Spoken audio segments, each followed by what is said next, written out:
not exactly what I call ideal.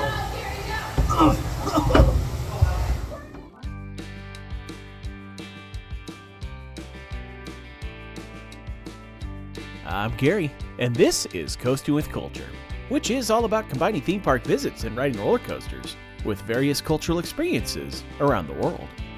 The Buzz Bars are gathering once again for the first event of 2024, and this one's taking the crew back to Missouri for a weekend at a very popular Branson theme park. And as with every stumble, there's a journey to get there, which involved a side trip across the mighty Mississippi and a visit to an incredibly unique attraction, before kicking off the celebration with a great themed party. The Buzz Bars Coaster Club would have a solid lineup of events for 2024, consisting of 3 stumbles, 2 wobbles, the ladies-led Gerbil, and some shindigs. For this trip, it was Stumble in the Hole, where the Buzz Bars crew would head to southern Missouri for a visit to Silver Dollar City. As several of us would be flying into St. Louis, I had some ideas of stops to make before catching up with everyone in Branson. We'd explore a few different stops in the area before taking the 4-hour drive over and joining the Buzz Bars Decade Party in one of the group cabins. Then it would be 2 days at the awesome Silver Dollar City, which was re-debuting Fire in the Hole, a rebuild of their classic dark ride coaster combo. And being the type to seek shameless coaster credits, I proposed a potential credit run to various Branson area mountain coasters and single credits for Sunday morning. And then once Monday would come, it was time to head back to St. Louis for the flight home.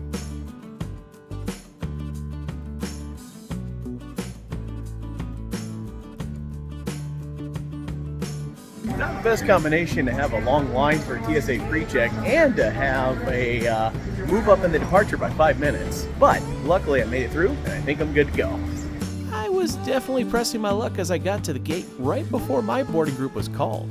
But regardless, I was going to make this flight to Minneapolis. As I did though, I made a little mistake in my boarding ritual.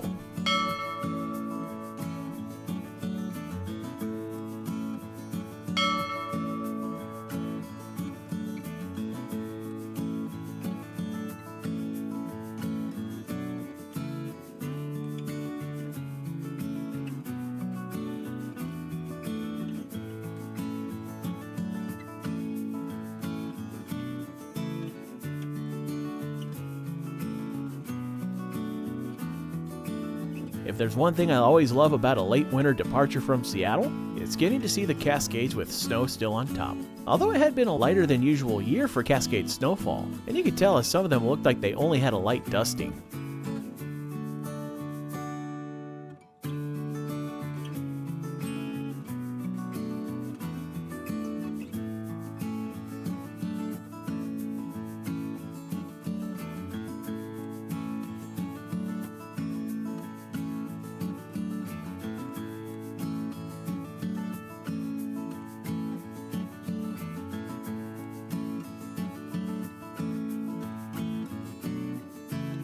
Upon arrival into the Twin Cities, I made good on a prior mistake so that my plane knew it was appreciated.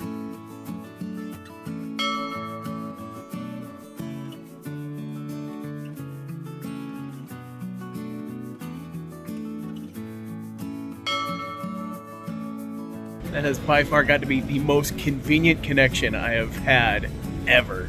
A quick bite later, it was right back onto the same plane to head to St. Louis. Got it this time.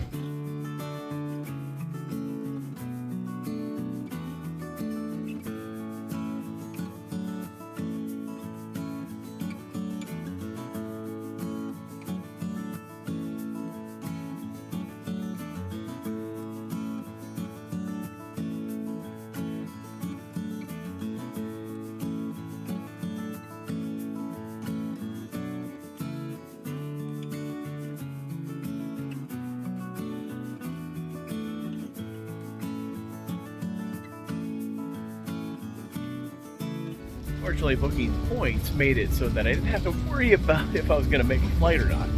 Although I did kind of push it with getting to the airport a little bit later since I had to head back to work and take care of a few things before getting on that flight. But the good news is I'm here and in St. Louis, and now it's time to go meet up with Nicole and Erica. Why, hello. Hello. Hello there. How are you? You here? I know. As it was a late arrival, we grabbed an Uber into downtown where our hotel was located, and then called it a night before doing some exploring the next day. Before we could get into our pre-stumble adventure, I had to catch a ride over to the car rental where they had a 12-passenger van available. It may seem a little bit odd to be sitting inside of a 12-passenger van. However, there's a good reason for that, as we'll see later on this weekend. Once I got back to the hotel to pick up Erica and Nicole, it was time to head across the Mississippi River and into Illinois. The drive over had us passing through several towns that celebrated its location along the mighty Mississippi. And much of the drive being right on the banks of the river helped to better understand how a mountain coaster could be located here with some very large hills alongside of it. And that mountain coaster was in the town of Grafton at Aries Resort, which you get to by hopping on this gondola to go further into the hills. There was just one problem. So unfortunately, we were greeted with a little bit of bad news that the mountain coaster at Aries Resort here is closed due to a Inclement weather. sprinkle. Yeah. See, It's not even a sprinkle, it's a speck. but we're gonna make the most of it. We're gonna go and scope out the Mississippi River here because it's right there. And then, if anything else, that just means more time for the next stop. As we took a stroll over to the riverbank, we found a very colorful lighthouse that helps illuminate the path for vessels passing through the night. Then, to satisfy a more intrusive thought, we went over to a nearby boat launch so that Erica could touch the Mississippi. Erica is going to recreate the travels of many explorers who came before the time of the Louisiana Purchase, where she will go and she will touch the Mississippi. Do we still have the receipt for that? Can we return it?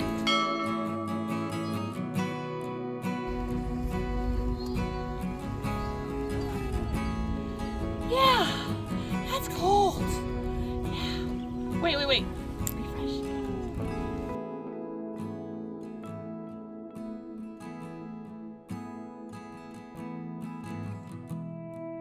With a bit more time than originally anticipated, we made our way back into St. Louis and stopped by one of their most unique attractions, the City Museum. The best way to describe this place might be when tons of abstract art is turned into a massive playground that fills and goes beyond the building it occupies. We happened to go at the same time that fellow Buzzbars MZ and Maeve were also visiting, so we took some time to find our inner kids, checking out all the different structures and apparatuses within.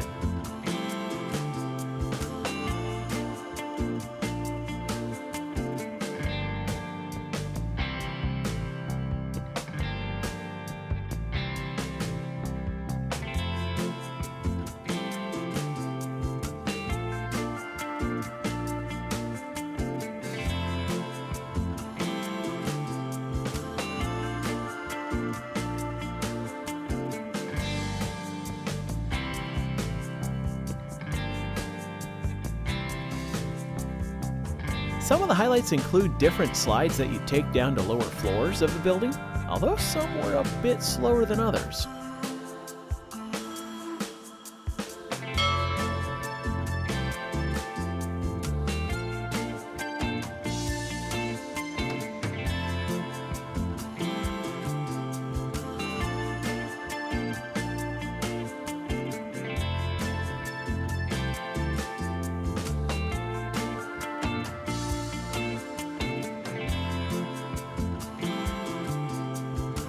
It had been several years since I was here before, and admittedly I didn't remember there being an aquarium, or an artquarium as they call it. Several of the displays in the artquarium allow you to interact with the different tanks, and in some cases you can crawl through passages that go right through and around them, although they can be a bit tight.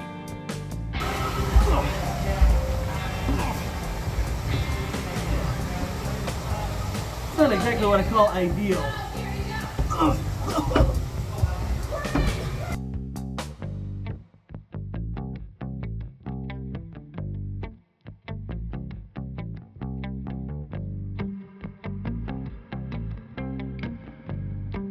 One pool in particular made for a very interesting experience, as they contained gurarafa fish that will begin to nibble on dead skin cells off of your hands.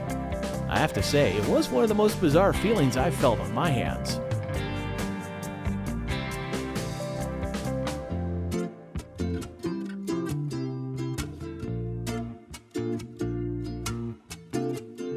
There really is a ton to see in the museum overall, from these sort of half-pipe swings to these balancing seats where you can spin and tilt uncomfortably close to the floor.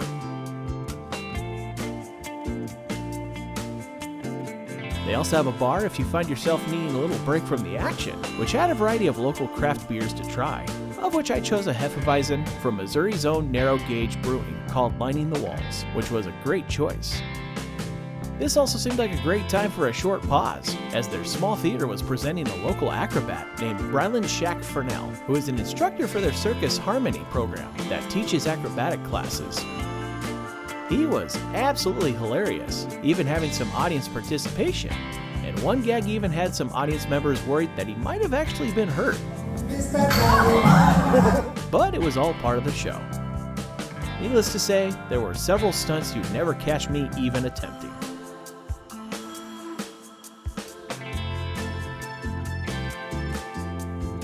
One of the best parts of the museum is a corridor with these massive slides and a rather large organ system that's music will bellow through the entire section. There's a couple of ways it can play, as demonstrated by one of the staff members who helps to maintain it. One option allows it to automatically play a song.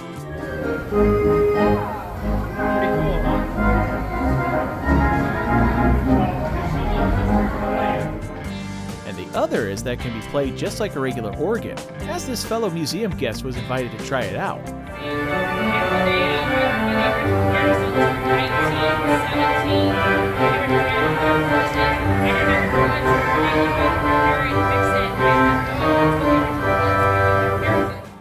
The sheer scale of this instrument is immense, and it's hard to fully grasp until you check it out from multiple levels.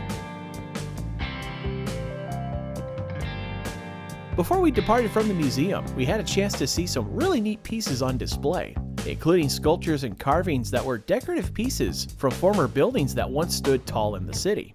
And one of my favorite items they had on display was a stained glass window from the old St. Louis Arena, which depicts a contest between their beloved Blues and the Detroit Red Wings. As the time to continue came, we made our way to a highly recommended barbecue joint called Sugar Fire, although the downtown location was really busy. So we headed over to the airport to pick up Nate and found a suburban location that was close by. I was digging the sort of thrown together aesthetic, as it seemed like they just picked up chairs and tables from wherever. And oh boy, did this place have some good eats. We split some pork belly hush puppies, which came with a jalapeno jelly that was delicious with a nice kick to it. And I had a 2-meat combo of brisket and pulled pork, along with a side of cheesy potatoes, and they gave you several sauce options, of which I chose the Texas Hot and Honey Badger, both of which were pretty darn good, and helped to make this an excellent meal before the long drive. Some of the Buzz Bar's crew arrived to the cabin earlier in the afternoon, and many of them made their way to the popular restaurant Lambert's Cafe for dinner, a place I would love to get back to in the future, as I enjoyed my one visit there back in 2015. But they wouldn't be there long, because there was a decades party to be had, inspired by the theme of the Time Traveler roller coaster at the park of the weekend.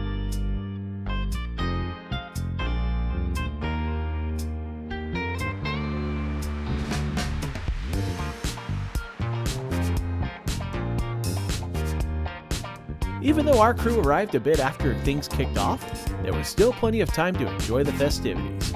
And it didn't take long for me to take part in something I've never done before. Malort is the Swedish word for wormwood, and this is a drink that was made by a Swedish man in Chicago because he smoked so many cigarettes he needed to make an alcohol that he could taste. Is that Malort? Yeah. I'm gonna have some. You want it on it? So, I've never tried Malort, and this is a guy who knows about his Malort, so we're gonna try it with him. Prost.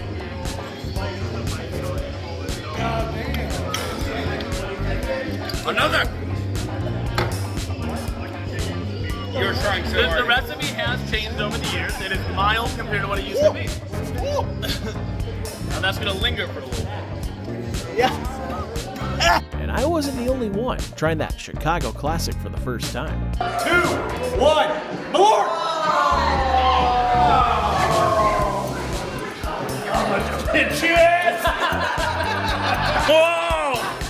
Besides Tim's dueling out of Malort, there were several things that this party will be remembered for.